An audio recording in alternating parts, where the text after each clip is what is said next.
बंदों गुरुपद कंज कृपा सिंधु नर रूप हरि महामोहतम पुंज जासु वचन रवि कर्म कर। भक्तगणों को तथा देशवासियों को मेरा हार्दिक नमन। ब्रह्मांड पुराण उत्तर गीता में आया है शब्द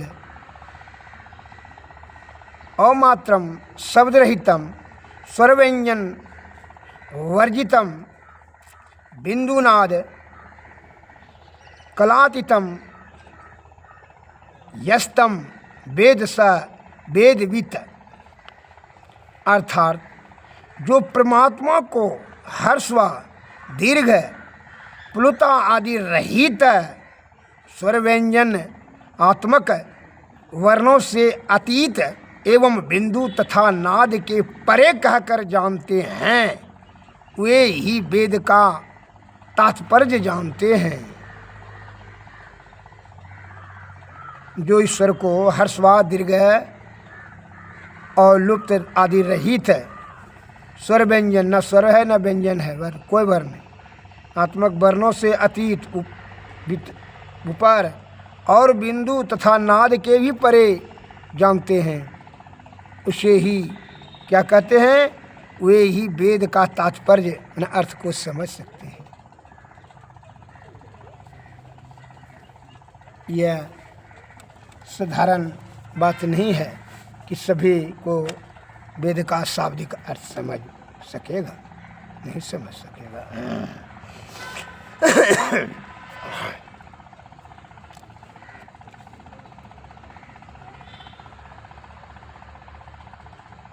तो माया मोह के चक्कर में जो रहेंगे वो वेद का वास्तविक अर्थ क्या जानेंगे। उसको वास्तविक अर्थ जानने के लिए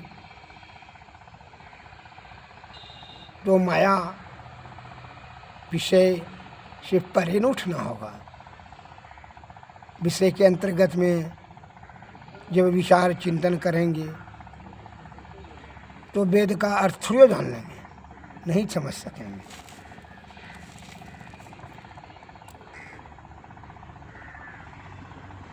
अतः यह शब्द की गंभीरता को समझने के लिए सद्गुरु के शरण में जाना होगा। उन्हीं के कृपा से आप सही में शब्दों की गंभीरता को समझ सकेंगे। शब्द और शब्द के परे हैं ईश्वर, विषय के परे है ईश्वर, और जीवात्मा ही जाने का परब्रह्म की प्राप्ति करें, उन्हीं को अधिकार है। यह आपके किसी अंग को नहीं, कोई विशेष वस्तु को नहीं,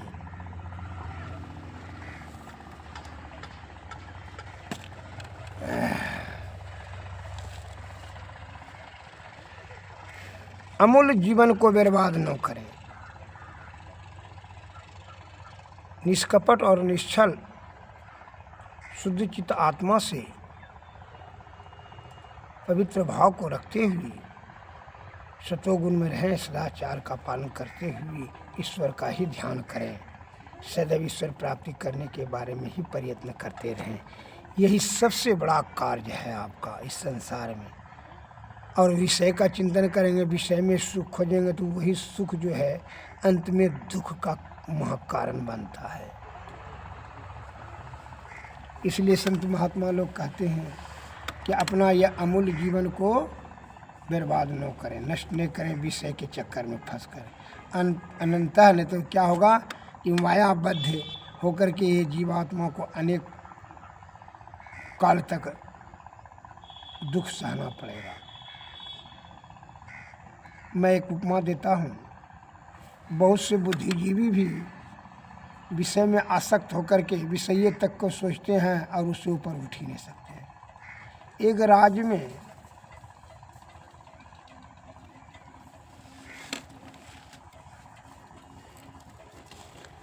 एक जौहरी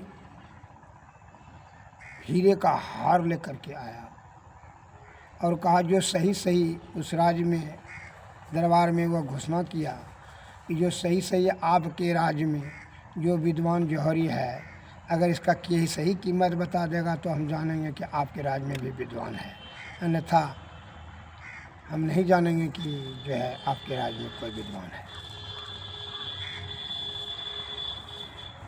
यह मेरा चुनौती है कि नहीं कोई बता सकेगा। तो राजा को तो आने वाली बात आन चढ़ गया। तो बड़े बुद्धिमान सब को बुलवाए, जौहरी सबको निमंत्रण देकर के कहा बताइए इसका। कोई नहीं सही नहीं बता सका कीमत उसका, और कोई परख नहीं सका क्या। तो एक बूढ़ा जौहरी आए अंतिम में, और राज दरबार में आने के बाद कहते हैं कि अच्छा हमको दीजिए। हाथ में हार लेकर के सही से परीक्षण किया और कहा कि इसका 99,000 कीमत है। तो राजा और अन्य कर्मचारी ने कहा शंका जाहिर करते हुए, अच्छा 99,000 क्यों कीमत है, 98 क्यों नहीं, 1 लाख क्यों नहीं, इसका कारण बताइए। तो जौहरी ने कहा इसमें 100 मोती है, दाना है, जिसमें कि 1 दाना मरा हुआ, उसका कोई कीमत नहीं। 1 दाना का जो है ना 1,000 कीमत है, तो 99 हुआ तो 99,000। इसी हिसाब से हम बताएं, पूछिए। तो जौहरी ने कहा कि हाँ सही बात है, एक मरा हुआ है। तो राजा को बड़ा खुशी हुई, गर्व हुआ कि भाई हमारे राज्य में भी विद्वान का कमी नहीं है। तो उसके बाद जो है अब राजा साहब ने कहा जो है हम अपने राज्य के जौहरी को, बूढ़ा जौहरी को इनाम देंगे। तो मंत्री जी आए, तब तक मंत्री जी आए जो कि प्रधानमंत्री थे, बड़े आत्मज्ञानी, संत मत में थे। उनका ध्यान जो है धर्म के से आयुक्त था, शुद्ध पवित्र आत्मा से सत्संग भजन करते थे और दीक्षित थे। उनको आने के बाद राजा साहब ने कहा मंत्री जाइए ये बैठिए, इनका कितना इनाम देना चाहिए इनको, ये देखिए कोई नहीं परख करके बता सका, और यही जो है जौहरी, क्योंकि इसको 100 जूता इनाम दीजिए। और कैसा कहे बोलते हैं, हमारा आन शान को ही बचाने वाला है जौहरी, और आप बोलते हैं 100 जूता। इतना बढ़िया खोज किया, इसमें एक हीरे का जो है दाना मरा हुआ आया, और उसने सही सही दाम बताया, जो कि प्रशंसा के योग है। आप बोलते हैं कि ये 100 जूता का दंड का योग है। तो मंत्री ने कहा, जवाब दिया, इसका मूल कारण है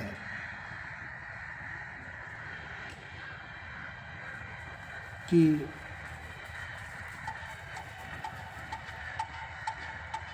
इतना बड़ा आत्मज्ञानी बुद्धिमान यह पत्थर को परखने में ही अपना आयु नष्ट कर दिया।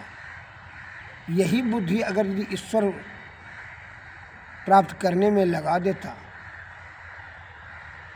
तो यह परब्रह्म की प्राप्ति कर लेता और इसका मोक्ष हो जाता। और अभी इतना जर्जर शरीर से कितनी दुर्गति में यह है, और यह अपना बुद्धि सभी इस प्रकार गलत कार्य में ही, जिससे कि कोई लाभ नहीं,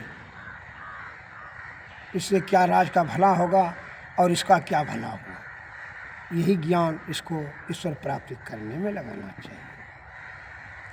इसने अपना कीमती समय, बल और बुद्धि, आयु सब ये पत्थर को परखने में लगा दिया, असली नकली खोजने में। इसलिए हमने कहा कि अपना कीमती समय को ये बर्बाद कर दिया। अपनी आयु को क्षीण कर दिया। इसलिए ये दंड के भागी है, इनाम का नहीं। इनाम का तो भागी तब होता जब सही कार्य में अपना ज्ञान यह लगा देता ईश्वर प्राप्ति करने में। वह जौहरी ने, बूढ़ा जौहरी ने स्वीकार किया कि मंत्री साहब यथार्थ कह रहे हैं, अपना कीमती समय हम विषय भोग चिंतन करने में ही खर्च कर दिया या थल पत्थर को परखने में। अब तो समय सुहास बहुत कम रह गया है। जब वही बुद्धि हम ईश्वर प्राप्त करने में लगा देते तो कितना बढ़िया होता। उनका कहना यथार्थ है।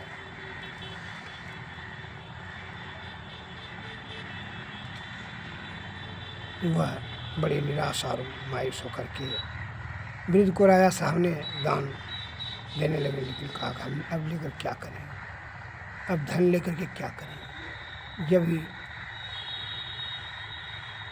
अब जीवन ही आयु ही छिन्न हो गया तो अब धन से उनको क्या होगा, सुख, कोई लाभ नहीं होगा। जो बेटा बेटी गांव वाला बदमाश सब छीन लगा। हमने अपने कीमती आयु और स्वास्थ्य को गंवा दिया। श्री सद्गुरु महाराज की जय। इस प्रकार हम लोगों को भूल नहीं करना चाहिए। इसलिए कहते हैं कि ईश्वर को और कहीं खोजने की जरूरत नहीं है, अपने ही अंदर में खोजिए, वह बुद्धि लगाइए, अपना ही प्रकाश ज्ञान प्रकाश जगाइए। उसकी अगर नहीं होता है तो सद्गुरु के शरण में जाइए। आप अत्र तत्र भी अपना जीवन को नष्ट करते हैं। आज काशी प्रयाग यमुना अमरनाथ तीर्थ इधर उधर भटकते फिरते हैं, तो क्या ईश्वर प्राप्त होगा? ईश्वर तो संव्याप्त है, हर जगह है, कण कण में संव्याप्त है। केवल युक्ति जानना है ईश्वर प्राप्ति करने का युक्ति।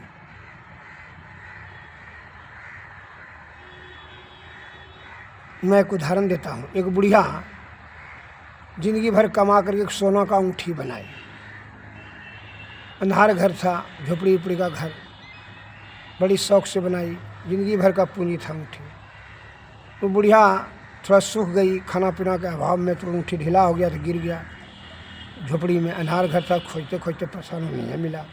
वो कुछ दूरी पर लाइट जल रहा था रोड पर, मेन रोड पर, वहाँ जाकर खोजने लगी।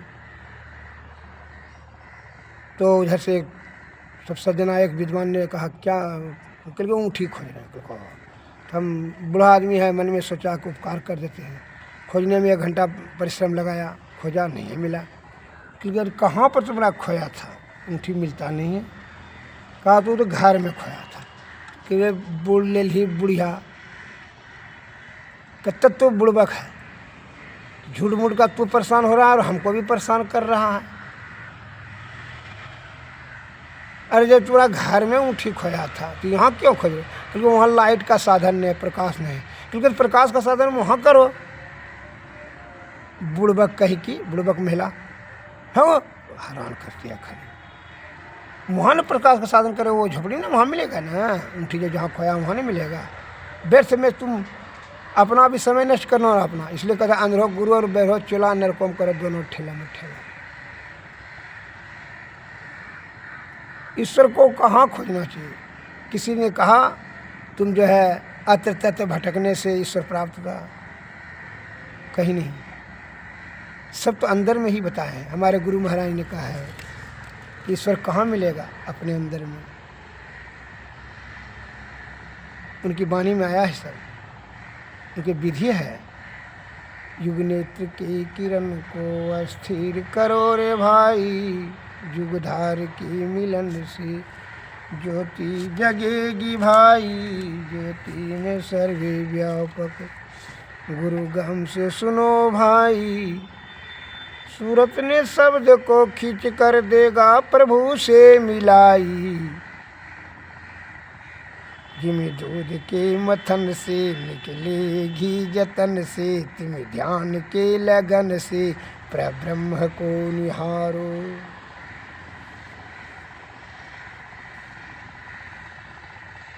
दोनों नेत्र के किरण को अस्थिर करिए बिंदु पर, भवों के दोनों भवों के बीच में बिंदु है, सूक्ष्म कण जिसको कहे। अब दोनों नेत्र के किरण जब एक धार हो जाएगा तो उस ज्योति जगेगा प्रकाश, और वही प्रकाश में क्या होगा, शब्द गुंजायमान होगा। ज्योति में सर्व व्यापक गुरु गम से सुन, वही ज्योति में सर्व व्यापक ईश्वर है। गुरु गम से सुनो भाई, शब्द जो अनहदनाद में जो ओम ओम की ध्वनि होगा वो उत्पन्न होने लगेगा वही ज्योति के ऊपर। ज्योति में सर्व व्यापक गुरु गम से सुनो भाई, सूरत ने शब्द को खींच कर, सूरत मैंने ध्यान ने शब्द को, प्राण को खींच करके देगा प्रभु से मिलाई। कैसे, जिम दूध के मथन से निकले घी जतन से, तिम ध्यान के लगन से परब्रह्म को निहारो। ध्यान के लगन से ही ईश्वर को निहार सकते हैं। जिस प्रकार दूध से घी निकालने के लिए कितना जतन करना पड़ता है, बड़े बड़े बुजुर्गों से आपने सीखा घी निकालने के लिए कला, उसी प्रकार संत महात्माओं से, सद्गुरुओं से आप ईश्वर प्राप्त करने का विधि जाने, उन्हीं के कृपा से वह युक्ति बताएंगे। युक्ति से तो भक्ति, भक्ति से तब मुक्ति। और समय को व्यर्थ में न गंवावे, कहीं इधर उधर भटकने, मृग तृष्णा की तरफ भटकने। मृगा के है जब नाभि में कस्तूरी है, लेकिन वह अज्ञानता के कारण से वह खुशबू से भटकते रहता है। उसी प्रकार ये परमात्मा का तो अंश जीवात्मा है, ये है, लेकिन यह विषय से निकलने के लिए जो है हमेशा उतबला और बेचैन रहता है। और इसके लिए जो है ना, विषया आसक्त होने के कारण यह रास्ता भूल गया 10वां दरवाज़ा। ये सद्गुरु की कृपा से ही आप वह 10वां दरवाज़ा बताएंगे कि वह ब्रह्म की ओर सुषुम्ना नाड़ी में दे करके ऊपर की ओर धकेलेगा। श्री सद्गुरु महाराज की। ये सद्गुरु से ही ना युक्ति सीखेंगे, ऐसे कैसे जानेंगे आप।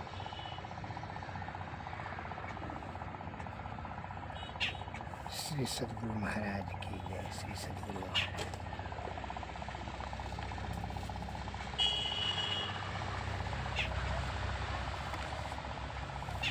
आरती तन मंदिर में कीजिए, दृष्टि जुगल कर सन्मुख दीजिए।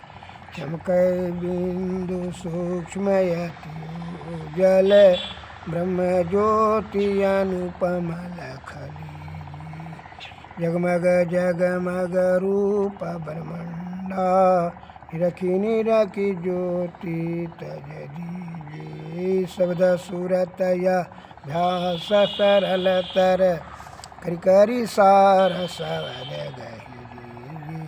ऐसी जुगति काया गढ़ त्यागी, भव भ्रम भेद सकल मल छीजी। भव खंडन यारति यह निर्मल, करि में ही अमृत रस पीजी। आरती तन मंदिर में कीजिए, दृष्टि जुगल कर सन्मुख दीजिए। श्री सद्गुरु महाराज की जय। श्री सद्गुरु महाराज की जय। श्री सद्गुरु महाराज की जय। सद्गुरु नमः।